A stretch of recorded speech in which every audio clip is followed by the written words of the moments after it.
Vamos aproveitar e vamos esquecer os números um pouco e vamos falar das consequências reais do cigarro, que o cigarro pode causar aos fumantes. A gente tem pneumologistas e um oncologista aqui na mesa. Eu queria que vocês dissessem para a gente, de uma maneira simples, quais são os malefícios do cigarro. Todo mundo já sabe, mas eu acho que é importante a gente frisar isso cada vez mais. Você quer começar? Os malefícios do cigarro são inúmeros, né?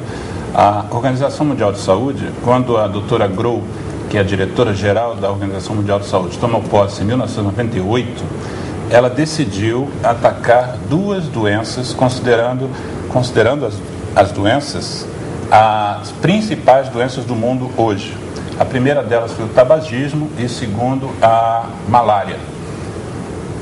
Quando a gente escolhe o tabagismo, né, quando foi escolhido o tabagismo por ela, a causa principal é pela magnitude do problema no mundo inteiro. Então, o tabagismo ele não escolhe classe social, ele não escolhe desenvolvimento de nação, ele não envolve gênero, não envolve raça, não envolve credo. As doenças relacionadas ao tabagismo, se a gente fosse listar as doenças todas aqui, eu acho que nós passaríamos todo o programa gastando informação com essa listagem de doenças. Mas, basicamente, a gente pode dizer que elas atingem crianças, atingem mulheres jovens, mulheres gestantes, atingem pessoas na fase da adolescência, na fase adulta e na fase mais da terceira idade. O tipo de patologia que as pessoas podem apresentar por causa do tabagismo são patologias as mais variadas. Patologias de origem vascular, patologia de origem de depressão de imunidade, patologia de origem de mudança de DNA e inclusive alterações oncológicas que vão gerar os cânceres futuros e qualquer tipo de degeneração de função. Quando a gente vê os consensos médicos, né, que são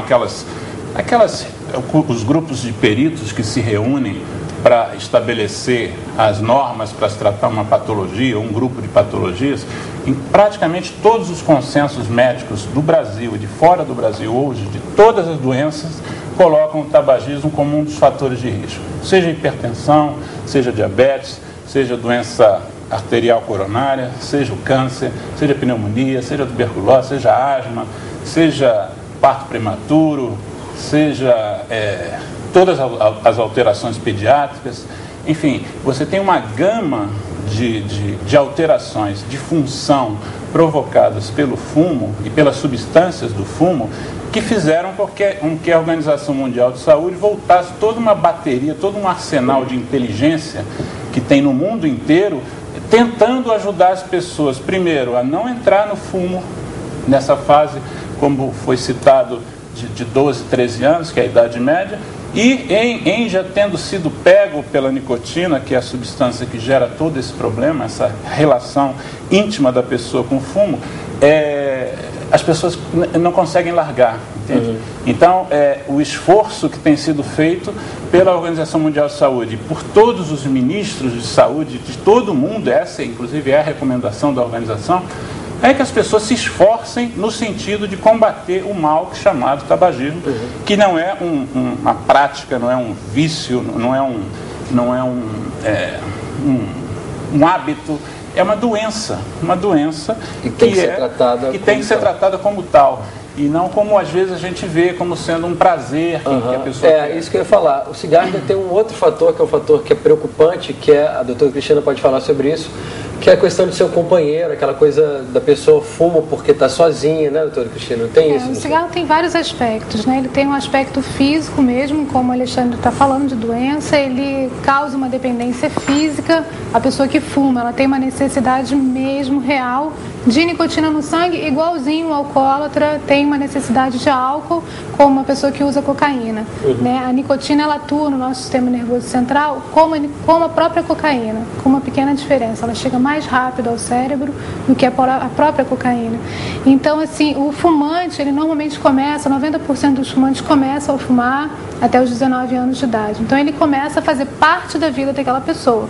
E não é só um cigarro por dia, normalmente são 20 cigarros por dia, cada cigarro 10 tragadas, a gente está imaginando aí 200 tragadas, passa a ser mesmo um companheiro daquele fumante.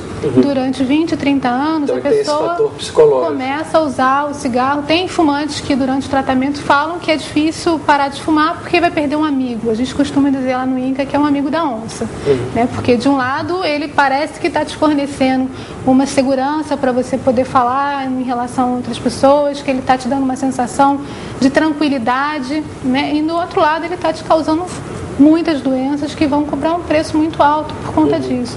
Então tem a parte física, tem a parte psicológica, né, do companheiro, do amigo, e tem a parte comportamental mesmo. A repetição de uma atividade durante várias vezes ao dia, durante vários anos, é muito difícil a gente quebrar essa cadeia e partir para uma outra. A gente costuma dizer que é mais ou menos como você vai todo dia para o seu trabalho pelo mesmo caminho de carro, e você mudar isso é diferente, é muito difícil para gente. Eu queria ouvir a opinião dos colegas, porque foi citado no bloco anterior, e a Cristina está comentando aqui, da dificuldade de parar, dificuldade de quebrar o hábito. Quando os pacientes vêm ao consultório, é interessante, quer dizer, eles recebem uma notícia de uma doença grave, de um tumor, e a gente costuma fazer um levantamento de fatores de risco e muitas vezes o cigarro está ali encabeçando a lista. E a gente tem que dizer ao paciente que, na verdade, esse tumor tem uma relação direta com o hábito dele de fumar. E aí a gente tem aqueles pacientes que pararam há 10 anos e se surpreendem com o fato de, mas como eu parei há 10 anos, como é que eu estou com câncer e você diz que é relação ao cigarro? E tem aqueles outros que dizem, não, mas eu parei ontem. Quando eu descobri que eu estava com um problema no pulmão, eu parei ontem. Vamos falar isso, muita gente que está em casa para de fumar. Em quanto tempo o cigarro ainda faz efeito na vida da pessoa depois que ela para de fumar? Do ponto de vista da cardiologia, 10 a 15 anos é o tempo que o indivíduo volta ao seu status de risco anterior, quer dizer, vamos dizer assim, ele tem um status de risco, fuma e o status de risco dele aumenta muito, os fatores de risco aumentam, porque é uma progressão geométrica. Com 10 a 15 anos, cardiologicamente, ele volta ao estado anterior, que é quando ele era não fumante. Agora, eu queria dizer uma coisa muito importante, nós temos 4 grandes fatores de risco, que é a hipertensão, o colesterol, a diabetes e o cigarro, o fumo. Desses 4 fatores, o fumo é o mais importante nos jovens. Os indivíduos acima de uma determinada idade, evidentemente, a hipertensão é muito importante, o diabetes é muito, o colesterol alto é muito importante, mas nos jovens, que hoje cada vez mais têm infartos, têm anginas, sofrem cirurgia de revascularização, é justamente o tabagismo o principal fator de risco na população mais jovem. Isso é que deve preocupar todos os médicos. Só um minutinho, doutor Daniel, eu queria fazer uma pergunta, eu acabei de interromper. Não, na verdade, quer dizer, a gente vê claramente no consultório que quando o paciente se defronta com uma coisa grave, com uma urgência, com um infarto, com um diagnóstico de um enfisema pulmonar ou com um diagnóstico de câncer, ele consegue parar. Assim, a maioria dos pacientes, quando tem um diagnóstico de um nódulo no pulmão ou de um tumor na laringe, eles param. A maioria absoluta. E como é que é esse contato no consultório? Você fala para o paciente, você tem que parar de fumar, senão você vai morrer. Resumindo, é isso. Né? No meu caso em particular, quer dizer, infelizmente, quando o doente já chega para mim, o mal que o cigarro tinha que fazer, ele já fez. Já fez. Então é até uma pena, porque, obviamente, se ele parar de fumar, ele melhora a recuperação dele.